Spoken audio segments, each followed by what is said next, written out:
était à leur dire. Alors donc, oui, Kei, moi je suis là. Il y en a qui me demandent, Kei, est-ce que tu as eu le travail? Je n'ai pas eu le travail. Voilà, on m'a promis le travail, mais moi je ne crois pas aux promesses des cadres du RHDP. Parce que c'est une promesse qui dure un peu beaucoup de mois maintenant. Depuis l'année passée, 2021, j'ai dit je vais travailler. On m'a appelé au palais présidentiel. Oui, on m'a dit qu'on va t'aider. Et jusqu'à présent, on ne m'aide pas. J'ai dit je vais travailler. Et il y en a qui disent que tu exagères. Quelqu'un qui dit qu'il veut travailler, en quoi est-ce qu'il exagère? Quelqu'un qui dit qu'il veut travailler pour prendre soin de sa famille, là, où est le crime? Le président Alassane Ouattara, qui est président là, normalement, il doit trouver du travail pour ses militants. Oui, même à supposer que même je n'étais même pas militant RHDP, c'était mon devoir d'avoir du travail. Il y a un ministère en charge de l'emploi et de l'insertion sociale. Alors donc, il faudrait que ce ministère-là soit à même de pouvoir trouver des emplois pour nous, nous aider à avancer. Moi, où je suis là, j'ai dit je vais travailler. À défaut de travail, on peut financer mes projets. Et je suis un communicant du parti au pouvoir. Quelqu'un qui soutient le président de la République, là, normalement, il ne doit pas souffrir comme moi, je suis en train de souffrir, là. Quelqu'un qui soutient le président de la République qui est au pouvoir, là, il ne doit pas quémander pour manger. Quelqu'un qui soutient le président Alassane Ouattara, normalement, ne doit pas être dans la misère. C'est de ça que je parle. Il ne s'agit pas d'être mendiant. Quand un citoyen demande un travail à son président, c'est ce qui est normal. Si parmi vous, il y a des gens qui ne parlent pas, qui sont silencieux, parce qu'ils estiment que moi, je suis un arriviste. Mais si vous ne parlez pas que moi je parle, mais moi je suis libre de parler, c'est mon devoir. Et j'ai dit, moi, là, j'ai trop duré dans la galère. Pays Côte d'Ivoire où on est là, si on dit à quelqu'un qui souffre, ça fait beaucoup d'années là, c'est moi. Nous, on souffre depuis les années 98, 99. Aujourd'hui, bientôt 22 ans, 23 ans qu'on est dans la souffrance. Non, moi, là, j'ai le droit de dire à mon président de venir à mon aide. Et le président Alassane Ouattara se doit de me trouver du travail. C'est ce qui est normal. On a un ministère de l'emploi, on a un ministère, oui, il faudrait que j'ai de l'emploi. C'est un travail, c'est un devoir. Et c'est un devoir pour le président Alassane Ouattara de me donner un travail. Et c'est un droit pour moi d'en avoir. À défaut de me donner un travail, on doit financer mes projets pour que je puisse entreprendre et prendre soin de ma famille. Donc éviter les hors-sujets. Et puis moi, je ne suis plus dans les promesses. Voilà, je suis fatigué des promesses. Parce que j'ai remarqué aujourd'hui, alors que d'autres n'ont même plus la crainte de Dieu. Voilà, il y a des gens qui font des promesses alors qu'ils savent qu'ils ne peuvent pas tenir ces promesses-là. Et puis les mois, les jours passent. Et celui qui est rattaché à cette promesse-là a des difficultés. Moi, je ne suis plus dans les promesses. Et je suis arrivé à un stade où je dis la vérité, je dis ce que je pense. Je suis en quête d'emploi. Alors, dans mes sensibilisations, dans mes sensibilisations, je demande à certains camarades de région le RHDP. On me demande, Kei, toi-même, tu as rejoint le RHDP là, tu as eu quoi? C'est une belle question. On me pose cette question-là. Kei, toi, tu as rejoint le RHDP là, tu as eu quoi? Et je suis là, je ne peux pas parler. Kei, toi-même, tu es RHDP, et puis on est dans un restaurant là, c'est nous, on paye, et puis tu es en train de manger. Alors que tu dis que tu es RHDP. Non, mais voilà. Voici la vie qu'aujourd'hui, la base du parti vit. C'est incroyable. On est affaibli quand on est au milieu de nos amis et on peut pas, on n'a pas les moyens. Alors aujourd'hui, là, c'est les Assauts Patrick qui nous ont encouragés à rejoindre. Assauts Patrick est venu me voir il y a 13 années en arrière. Nous étions en 2009, juillet 2009, où Assauts Patrick a dit que lui, il était, avec le président Alassane Ouattara, il souhaiterait que, non, c'était 2010. Donc il y a 12 ans aujourd'hui, que Assauts était venu nous voir en juillet 2010, qui souhaiterait que nous fassions chemin ensemble avec le président Alassane Ouattara. Aujourd'hui, Assauts, je suis venu au RHDP, là, c'est toi maintenant qui devais donner le financement pour que je puisse entreprendre. C'est toi maintenant qui devrais créer les conditions pour que moi je puisse m'en sortir. Monsieur Touré Boubacar, notre grand frère Touré Boubacar là, bon mais, il m'a appelé en 2014. Aujourd'hui on est en 2000 combien là? Aujourd'hui on est en 2022. De 2014 en 2020, 16 années, si je ne me trompe pas, oui 2014 en 2020. Il est comme moi. De 2014 en 2015, 1 an. De 2015 à 2020, 5 ans, donc 7 ans aujourd'hui, 7 années en arrière. Touré Boubacar, est-ce que je ne me trompe pas? De 2014 à 2020, ça fait 6 ans. Et de 2020 à 2022, ça fait 8 ans. Excusez-moi. Oui, donc Touré Boubacar, il y a 8 ans en arrière, m'avait demandé de rejoindre le président Alassane Ouattara. Mais Touré Boubacar, voilà ça, maintenant je suis au RHDP. Maintenant, où est le travail que vous m'avez promis là? Toi et puis Assauts, vous nous avez fait croire que le président Alassane Ouattara pouvait m'aider. Où est le travail? Alors, je vous prends en témoin Parce que si dans les jours à venir, c'est vous qui m'avez sensibilisé à rejoindre le président Alassane Ouattara. Bon, je vais arrêter là. Je vais arrêter là. Je vais arrêter là. C'est incroyable. Vous voyez, ça, c'est de la marmaille ivoirienne. Voilà, c'est bon. Bonjour à tous. Aujourd'hui, nous sommes donc le 12 mai 2022. J'ai fait cette vidéo parce qu'en fait, écoutez, excusez-moi du rire, mais c'est pathétique.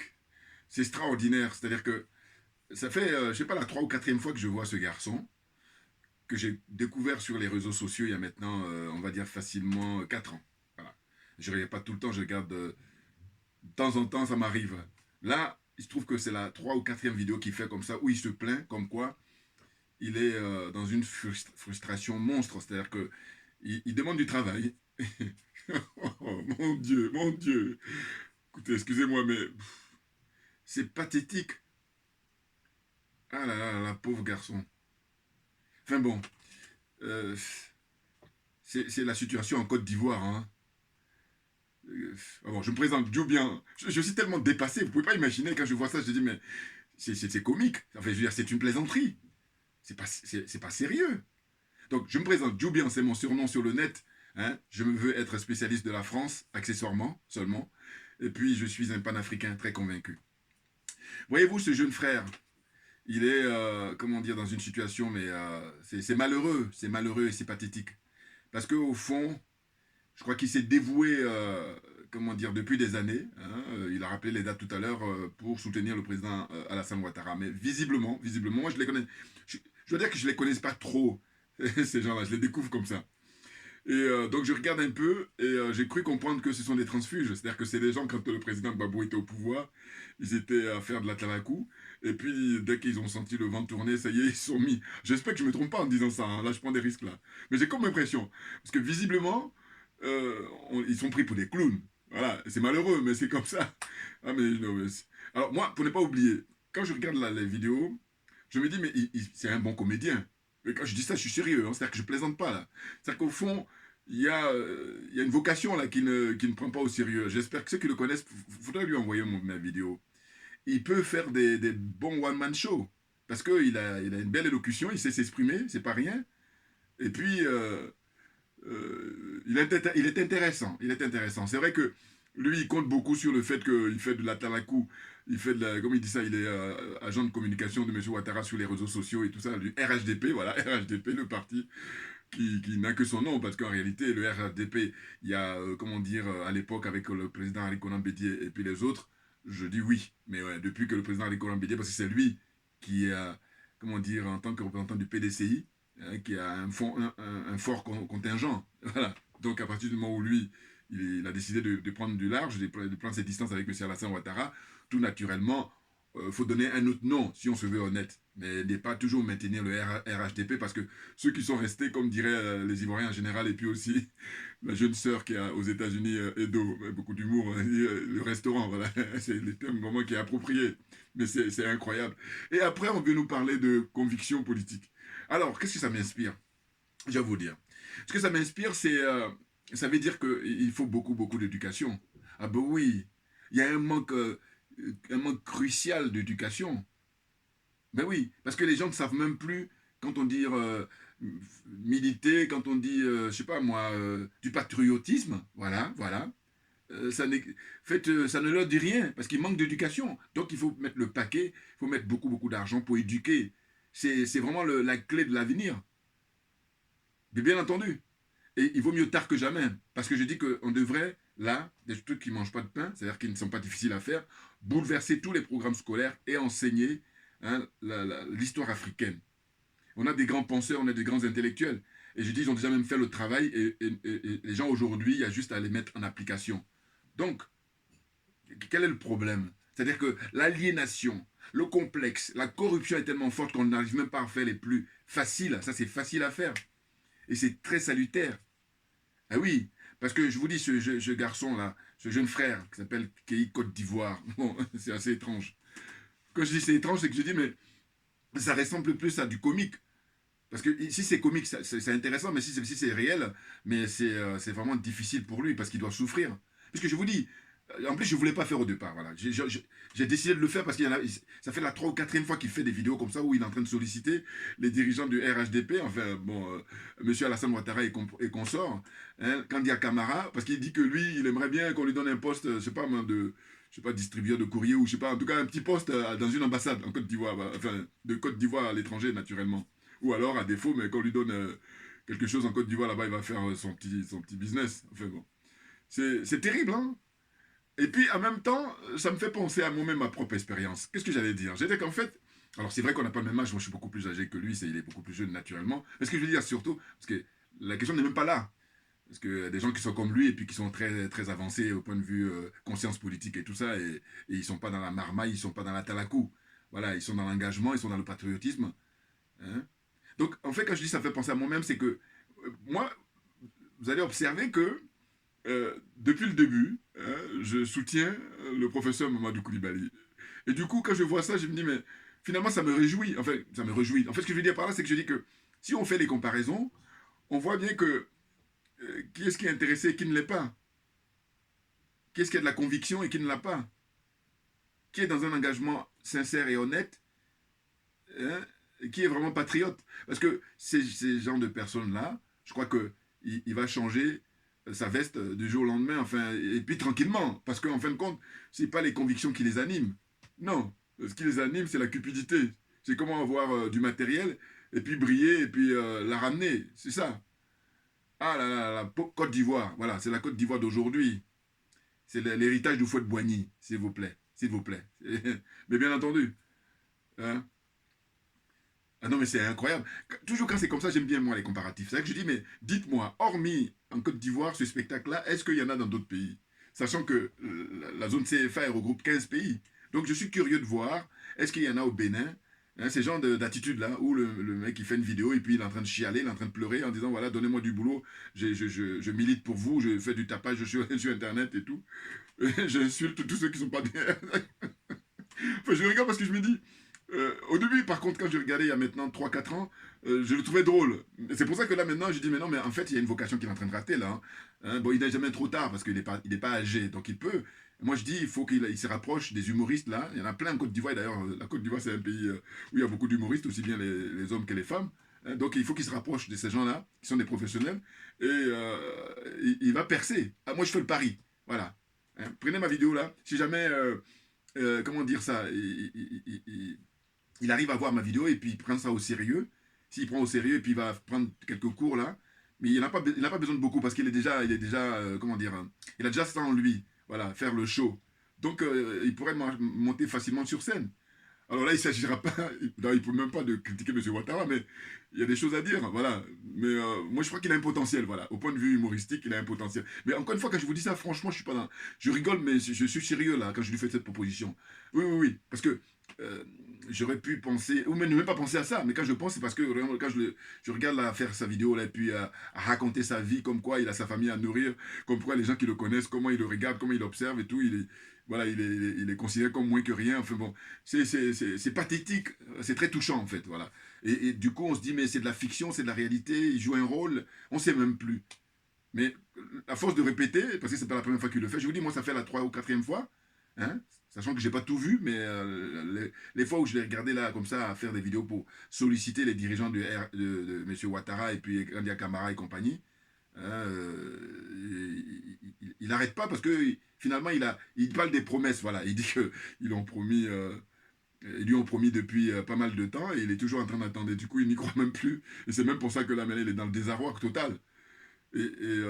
Pauvre garçon, pauvre monsieur, pauvre frère. Mais oui, parce que c'est malheureux. Mais c'est dingue. Non, franchement, ma vidéo là, je la fais pour dire que là, pour le coup, il faut mettre le paquet sur l'éducation. Parce que, mais écoutez, il faut que les gens sachent dans un pays qui se respecte, hein, qui se veut démocratique, voilà. Alors que si on est de la marmaille, on est dans, comment dire, le concours de qui est-ce qui sera le plus brillant au sein de la France-Afrique, voilà, le système de la France-Afrique. Mais oui, nous battons, nous, par contre, pour sortir de là. Mais oui, et là, heureusement qu'on a l'ordre d'Internet, mais là aussi, on va dire, d'une certaine façon, c'est les avantages et les inconvénients. Mais bien entendu. Mais oui, parce que s'ils arrivent à répondre à ces, comment dire, à ses demandes, à ses sollicitations, bon, on dira tant mieux pour lui, mais sinon, mais il risque de se flinguer. En fait, je n'espère pas, hein, parce que là, tel qu'il est parti, parce que je vous dis, ça fait la 3 ou 4e fois que je regarde là les vidéos où il est en train de pleurer, là, en train de chialer. Hein, bon. Et puis il y en a un autre là, je crois que c'est comment il s'appelle, un partisan de Guillaume Soro là, Soulé de Paris, quoi, il s'appelle comme ça, c'est lui qui donnait des conseils en lui disant, écoute, arrête de pleurer, hein, ces gens-là ne te donneront rien, nous on peut cotiser là et puis on va t'amener un peu de sous pour faire ton business. Bon, mais bon, c'est pas mal, il faut l'aider. En fait, je veux dire, c'est incroyable. Mais vous vous rendez compte? Donc je disais tout à l'heure qu'il faut regarder dans les différents pays, parce que moi j'ai comme l'impression que c'est en Côte d'Ivoire que ça se passe comme ça.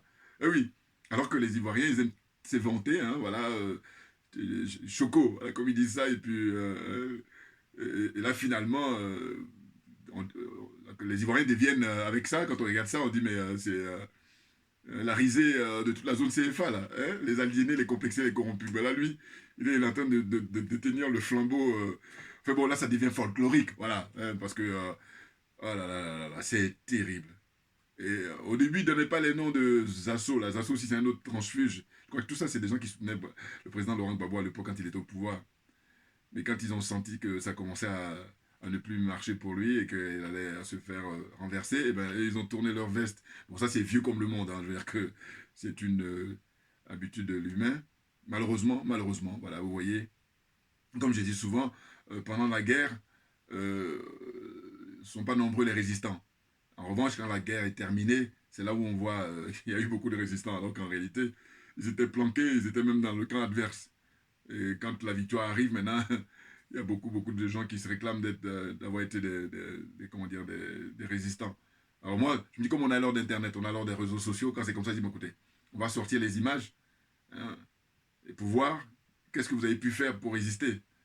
Hein, parce qu'il ne suffit pas de dire, hein, ou les publications, hein, pour faire qu'on sorte de la France-Afrique, qu'on sorte de l'impérialisme, qu'on sorte du colonialisme et du néocolonialisme, tout ce que vous voulez, qu'on sorte de là, qu'on se libère, voilà. Que tous ces pays-là deviennent indépendants pour de bon, hein, obtiennent leur souveraineté pour de bon. Ah ouais. Ah non, mais c'est hallucinant. Hallucinant. Je veux dire, la Côte d'Ivoire, il brille là pour tout ce qui est légère, voilà, dans la légèreté. Voilà, là, on détient les flambeaux, là, les Ivoiriens détiennent les flambeaux. La légèreté. Parce que franchement, c'est pas l'argent qui manque. Hein. Mais on est dans une situation où, je crois que lui, il est pris pour un clown, et il n'est pas le seul. Hein. Et visiblement, les gens qu'il connaît, il y en a d'autres qui ont reçu leur j'allais dire pactole, bon, tout est relatif. En tout cas, ils ont reçu leur chèque ou leur enveloppe, et puis lui, visiblement, il n'a rien. Bon, pareil, un petit clin d'œil aussi au jeune frère qui, par contre, m'a vraiment désolé parce qu'il avait un potentiel, c'est Johnny Pacheco. J'en ai parlé de lui dans mes vidéos avant que YouTube ne ferme. Parce que lui, par contre, c'était un fervent supporter du président Gbagbo. Et puis finalement, il a fait tomber le masque. Et oui, on voit les limites de beaucoup, hein. Bien entendu, on voit les limites. Là aussi, c'est malheureux.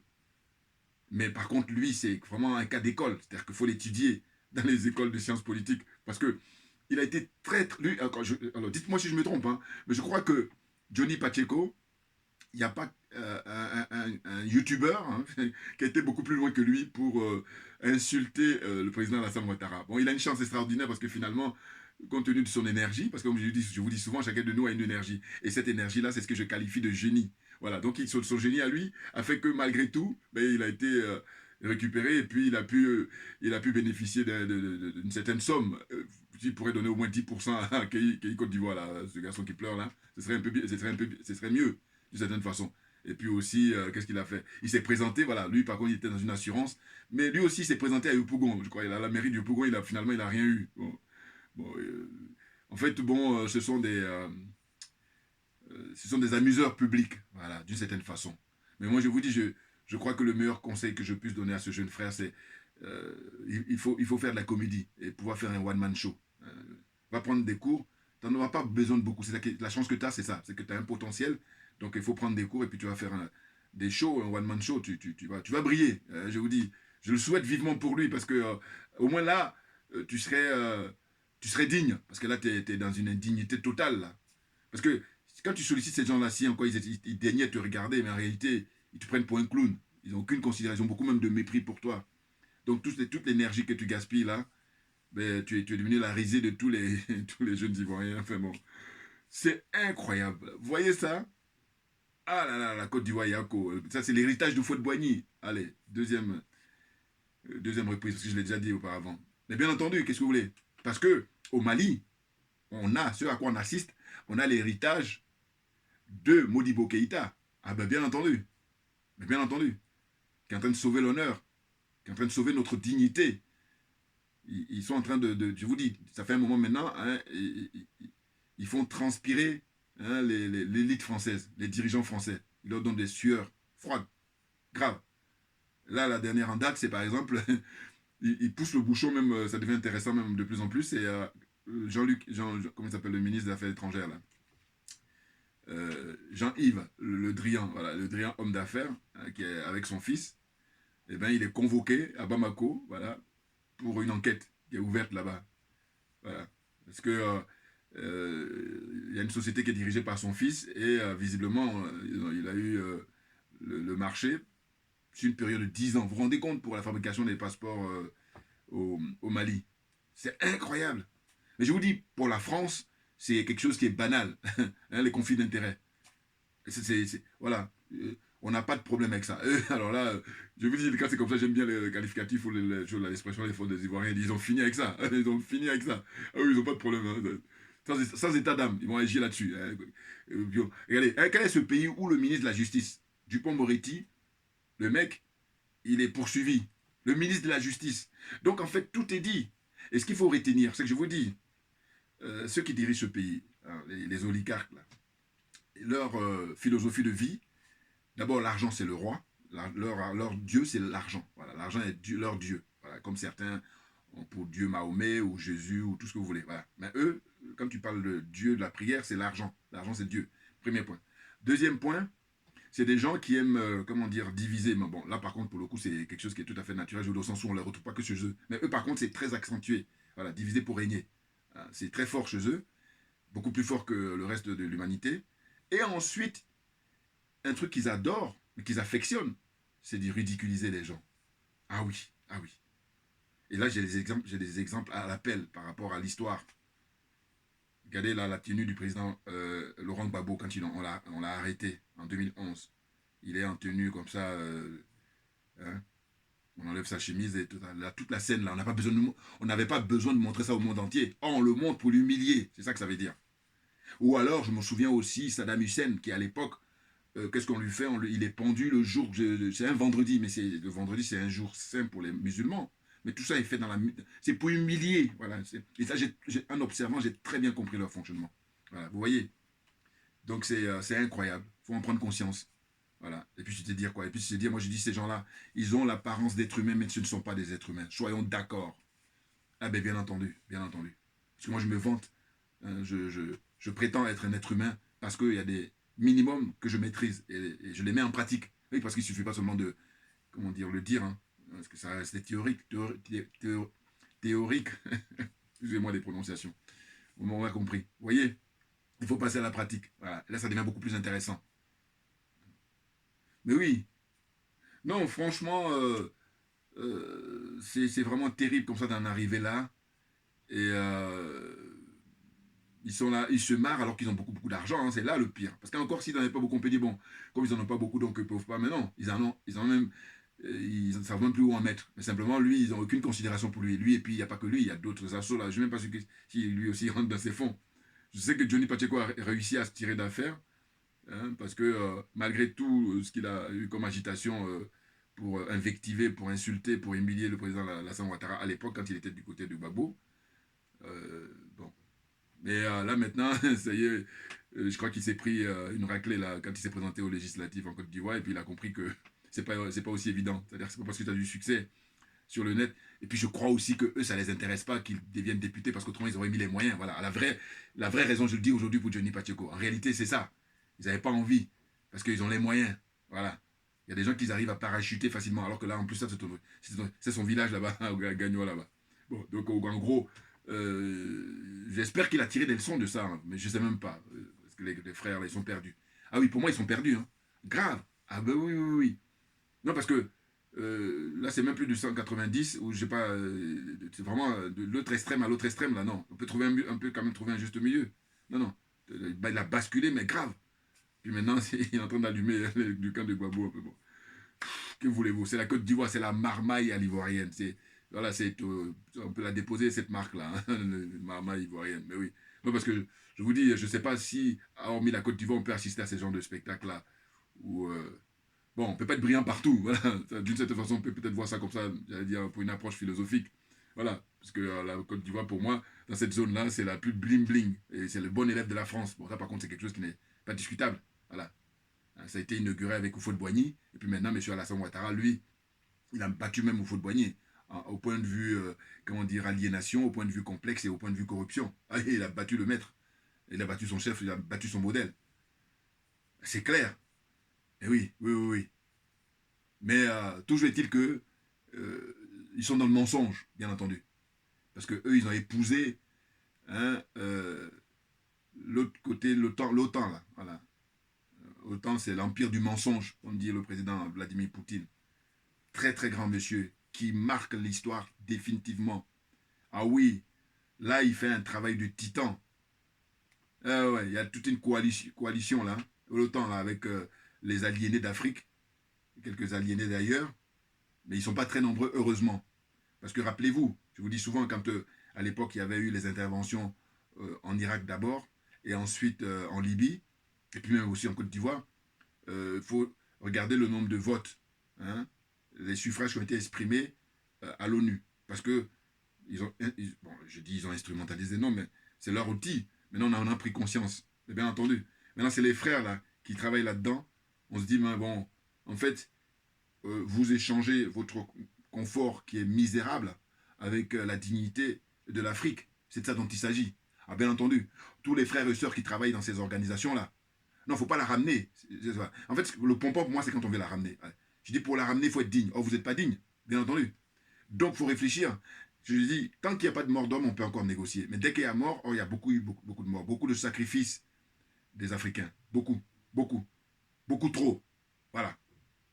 Et là, maintenant, on en a ras-le-bol, on en a marre. Ça suffit. Il faut que la vie de l'Africain soit respectée, comme l'Africain respecte la vie d'autrui. Ah oui. Non, non, c'est clair.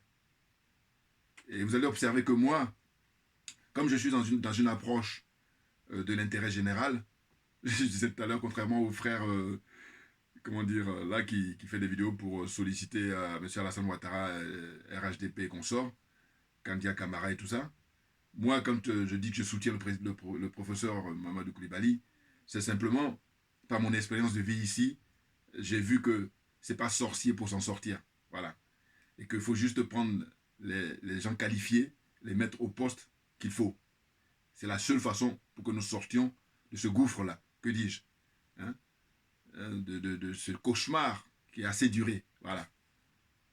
Les gens qualifiés, il faut les mettre à leur poste. Parce que là, il se trouve que le problème de l'Afrique, hein, les gens ne sont pas à leur poste. Et c'est dû à la comment dire, mal-gouvernance, hein, c'est dû à la corruption, c'est dû au népotisme, c'est dû à la dictature, et c'est dû au fait que tous ces gens-là, la plupart des dirigeants, 98-99%, ils sont tous dans ce que j'appelle, moi, que je qualifie maintenant, de coup d'État permanent. Parce que vous allez observer que M. Alassane Ouattara, il est à son poste grâce à l'armée française. Eux tous, pratiquement, eux tous, sans exception finalement. Et heureusement qu'on a les 5 colonels, qui sont des hommes providentiels. C'est un mot tabou ici, et c'est pour ça que moi je l'utilise, j'allais dire, en étant convaincu. Et puis je ne suis pas dans l'escroquerie morale. Parce qu'eux, ils sont dans l'escroquerie morale, c'est bien pour ça qu'ils ne veulent pas utiliser ce terme-là. Et puis ça se comprend en y réfléchissant 2 secondes. Je vous dis comme ce sont eux qui font ici la pluie et le beau temps, aussi bien en Afrique aussi, mais je veux dire que le fait que les dirigeants politiques français, ce sont eux qui choisissent, ils font le casting. C'est pareil pour les dirigeants africains aussi. Mais voilà, vous m'avez compris. Voilà, donc c'est à partir de là, je dis, dès lors que ce sont eux qui font les choix, on comprend mieux pourquoi ils ont pas envie d'utiliser le terme de providentiel. Parce que la providence, c'est autre chose. C'est la nature qui vient nous servir. Or là, les 5 colonels au Mali, hein, ben c'est la nature qui nous a servi. C'est bien pour ça que je dis, c'est des hommes providentiels. Et puis, pour terminer ma vidéo, je vais renouveler encore hein, mon souhait, là, parce que c'est un souhait que je formule. En fait, je dis quoi? Je dis, le Premier ministre au Mali, Choguel Maïga, eh ben, son expérience, j'aimerais bien que ça se reproduise en Côte d'Ivoire. À savoir quoi? À savoir que ben, des officiers, des jeunes officiers, parce que les colonels là-bas sont des officiers même supérieurs, eh ben, qui eux sont des patriotes, eh ben, essaient de défendre la patrie, la Côte d'Ivoire en l'occurrence. Et puis quand ils auront pris le pouvoir, 4 ou 5, vous voyez, juste 5 là, ils prennent tout en main. Eh ben, ils pourront prendre M. Mamadou Coulibaly justement comme Premier ministre. Le scénario malien, je dis, mais il faut le copier partout, il faut le dupliquer partout, dans toute cette zone-là. C'est-à-dire que des hommes politiques aguerris, hein, comme Choguel Maïga, et c'est pour ça que ça marie bien. Ah oui, parce que lui, c'est un homme expérimenté, qui a beaucoup d'expérience, hein, parce qu'il a été ministre plusieurs fois là-bas au Mali.